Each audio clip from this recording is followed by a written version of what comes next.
Welcome to Saddle Up Live, a transformative podcast tailored for women aged 40 and beyond, where courage, God's grace, and a touch of sass are the driving forces behind conquering life's challenges. Join me, Lesa, as I take you on a captivating ride through the multifaceted aspects of womanhood in this vibrant stage of life. We are covering everything from my journey through breast cancer, the intricacies of marriage, and the joys of motherhood, to the exciting adventures of grandparenting. In each episode, we saddle up for candid conversations about God, health, relationships, family dynamics, and the beautiful chaos that comes along the way. But here's the twist. Saddle Up Live goes beyond navigating the highs and lows of life. It's a platform dedicated to sharing what we have learned along the way. I want to help women thrive through it all. Together, we'll uncover actionable strategies for personal and professional development, providing you with the tools and inspiration needed to blaze new trails and seize every opportunity that comes your way. Moreover, we are committed to helping you suffer less and live more fully. Through our discussions on God, health, wellness, and mindfulness, we explore practical techniques for managing stress, cultivating resilience, and embracing a holistic approach to self-care. So whether you're looking for practical advice, heartfelt stories, or simply a supportive community of like-minded women, saddle up and join us on this exhilarating ride. Because at Saddle Up Live, we believe every woman deserves to thrive, flourish, and live her best life, no matter her age or stage.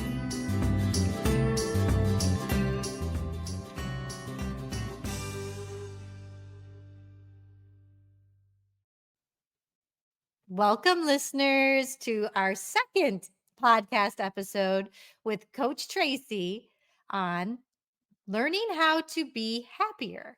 And we're basing it on a book, and you can go back and listen to last week where we talked about kind of the 4 ways you can live. Is that what you call them, Tracy? I just say the 4 types of living. Yeah. I would say it's kind of categorizing happiness into archetypes. Yes. And so, and I think you did a great job. You said it much better than I did. And I think we were kind of talking about the one that was most appealing is how we can be happy now and in the future. And then in this episode, we're going to talk about how happiness leads to success. Yeah. So how can you be happy now and in the future? And I think last week I kind of equated it to like when I go on a jog, or I really enjoy jogs. I enjoy walks, and there's something that's helping my body in the future. So that's, I think, a really good example. Yeah. Now, go ahead. I would also say,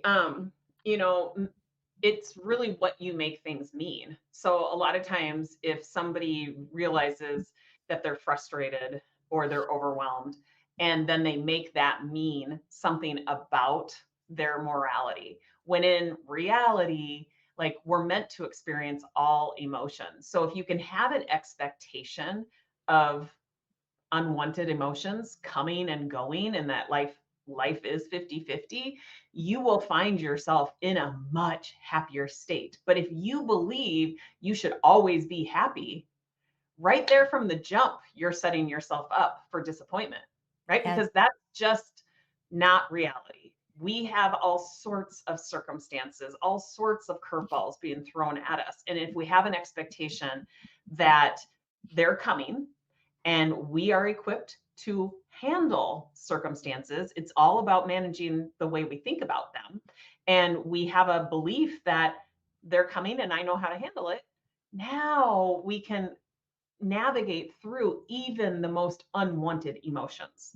That actually delivers us into this aggregated state of happiness. Yep. Does that make sense? It makes total sense. And I think the experts actually say that people who kind of judge, I'm not happy. Why am I not happy? How am I going to get happy? Are less happy than people who just feel all the feels. Right. Isn't that interesting? Yeah. Right. Because they have an expectation that this is life. We are supposed to feel Yes. it all. And they're not going to make it mean anything about their morality, that they're a bad person or that they're broken because they're experiencing an unwanted emotion. They're going to make it mean they're human, Yep. right? So it's like, instead of making it mean something about your morality, make it mean something about your humanity. You're human. We all have that 3-pound organ that exists between our ears. Yep. And at times it can be very dramatic. And it's your job just to recognize when it's being dramatic and like almost self sabotaging, and when it's being intentional. It's Yep. like there is a choice right there. And so I would say it really takes effort into like strengthening that awareness. It's almost like a physical fitness routine where you go Yep. into a gym and lift the heavy weights to get stronger. The same is true with your brain. It's just, think of it as like a mental fitness routine. And the more you stay aware, that would be the equivalent to you lifting that heavy weight Yep. and strengthening the part of your brain that through awareness alone allows you to be intentional.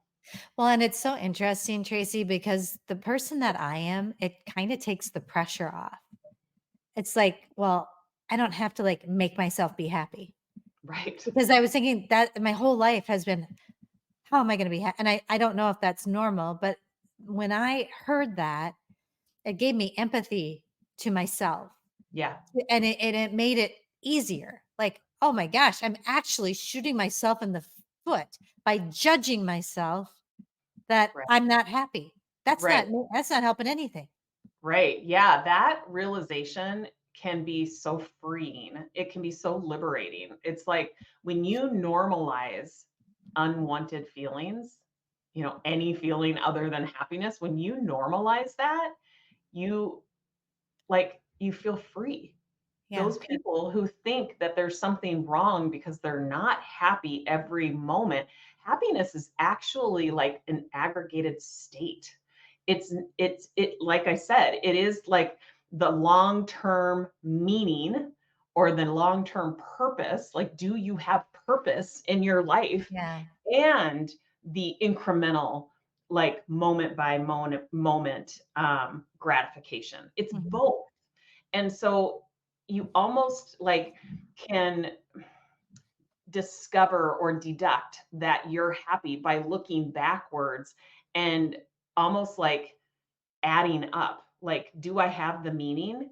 And how many like moments was I actually in this state of like gratification or pleasure? Well, and I And want to say that I'm sorry to jump in, but I was just thinking about kind of a powerful meditation example that I learned through the book that we're talking about, the Happier book, was, and this is interesting too. It took the pressure off of meditation, because all I had to do was take some deep breaths to get in my body, and then think about a time when I was happy, and you focus on that. And right, the author mentions to do that every day. yeah, And I think, yeah, I just think that's such a great tool. And I haven't done it every day. So, and today, Tracy, I wanted to get into talking about happiness leads to success, but I can't help. And I wasn't going to talk about chemo again, darn it, but I can't help it, because we are talking about wanting to be happy through the journey. And I mean, I'm doing well, but it's hard to go to chemo. I don't like going to chemo. So, can you help me, coach me? How can I make it happier? Because it's not forever. It's short, yeah, basically short lived. yeah. So, why would I waste this time not being happy through it? Well, okay. So if you really kind of look at the purpose of you going Oh, to chemo, like tell me why you've made, because you had a choice. You didn't have to go through chemo. You made the decision after gathering all the data, all the information, that this was the next right step for you. But you had a choice. And so reminding yourself of the bigger reason, the bigger purpose, instead of yep. focusing on, the that narrow focus of actually having to go and sitting in the chair and focusing on that emotion of maybe dread or despair, Mhm. that is hitting you right in that moment. Look at the bigger purpose, because happiness, again, is meaning or purpose, as well as those moments of pleasure. Yep. And so if you're not finding it in the moment, look at the bigger picture. Okay, that helps me. Well, obviously we know because we don't want it to come back. The cancer's gone. I don't want it back ever. Yeah. And so this is how that's going to happen. Yes. And Yep. so, okay, so that helps me. Um, and then I think through, and I suppose that's also true. So this is one of those times where it is going to be difficult, like the ice on my hands Yeah. during, we talked about that last week, how it's difficult, but it's worth it because of the future. Right. Because And I'm, you're also learning so much about yourself through these experiences. Not that anybody would choose to learn more about themselves through this experience, but let me but share it with all of you so you don't have to go through the experience to learn right, it. right. But ultimately, you're dealing with the cards that have been dealt.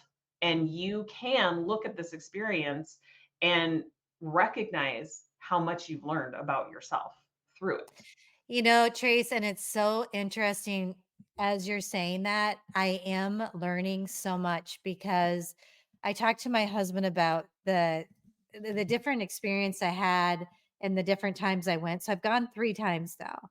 Second time was amazing, and all the nurses are great, but the second time the nurse was she took away all my fears. She didn't ask me like, "What do you want?" She just like took care of things. She was so competent and kind, and I felt completely taken care of. Okay, so then and it was like I walked in and I went in and I don't have a port, so I get an IV put in. Mhm. And I was kind of nervous about that because I thought, oh, are they going to tell me I need a port? And they do an ultrasound so they can find your veins. And she's like, oh, you got lots of good veins. And I was like, yay. And so I was in that. I was actually kind of happy. Yeah. And I went back. And then the last time I went in and I sat down and it was a different lady who was doing the ultrasound. And she said, why didn't you want a port?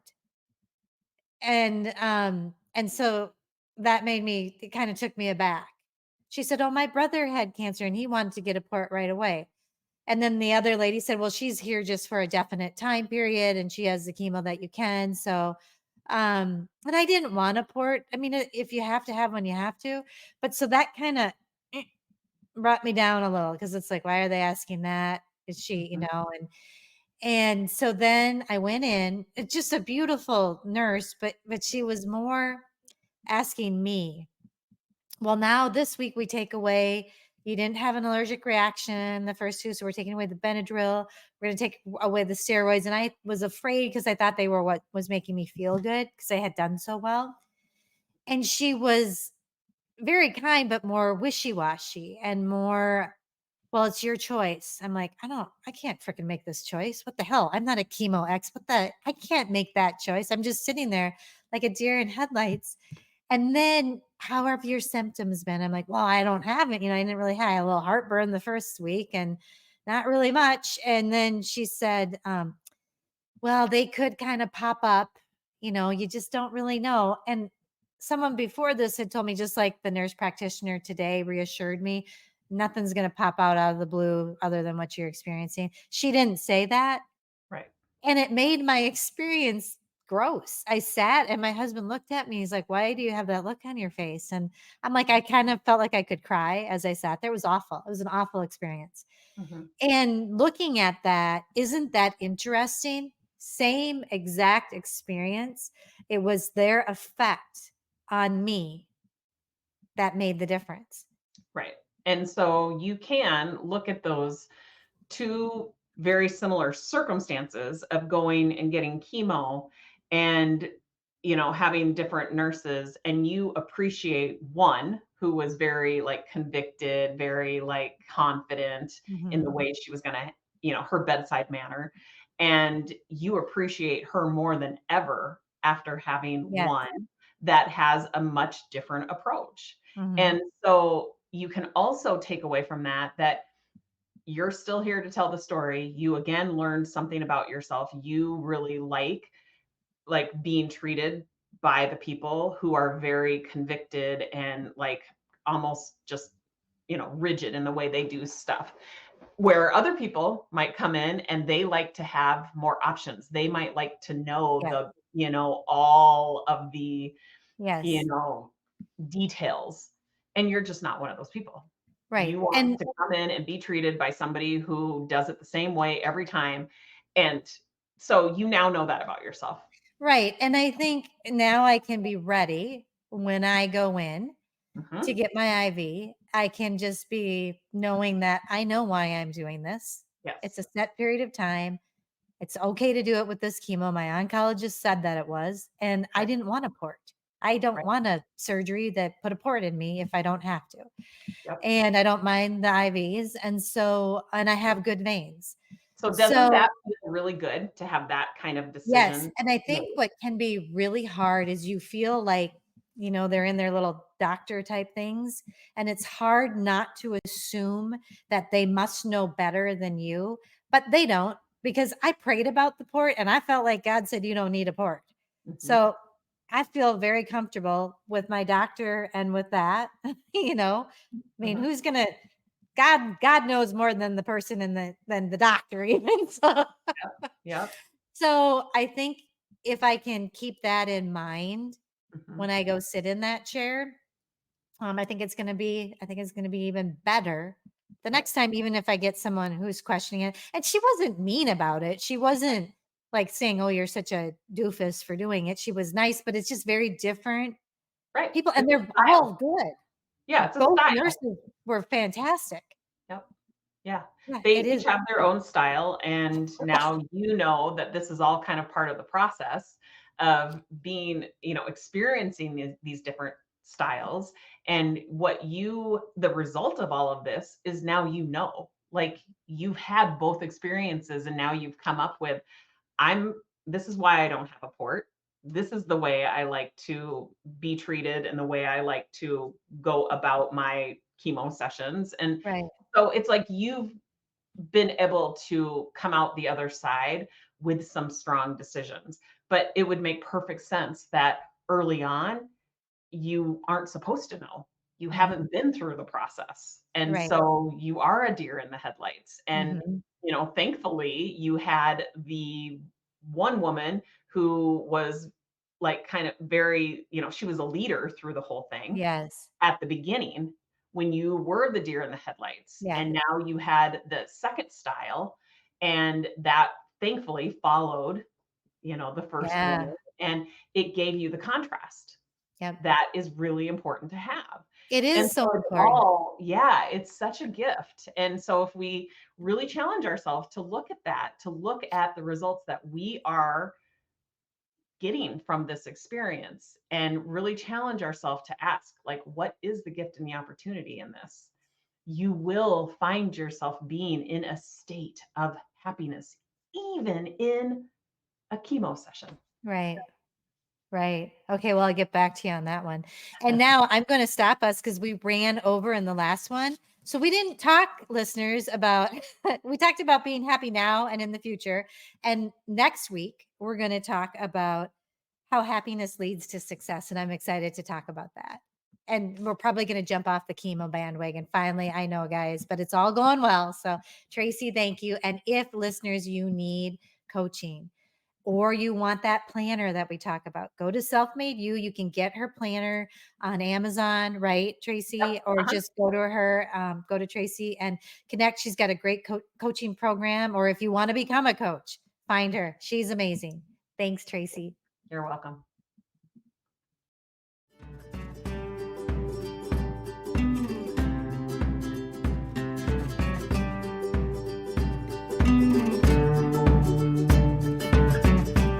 Thank you for tuning in to another empowering episode of Saddle Up Live. As we conclude this exhilarating journey together, don't forget to subscribe, share your thoughts, and become a valued member of our vibrant community. Because, as always, every woman deserves to thrive, flourish, and live her best life. Until the next time, saddle up and keep conquering those trails.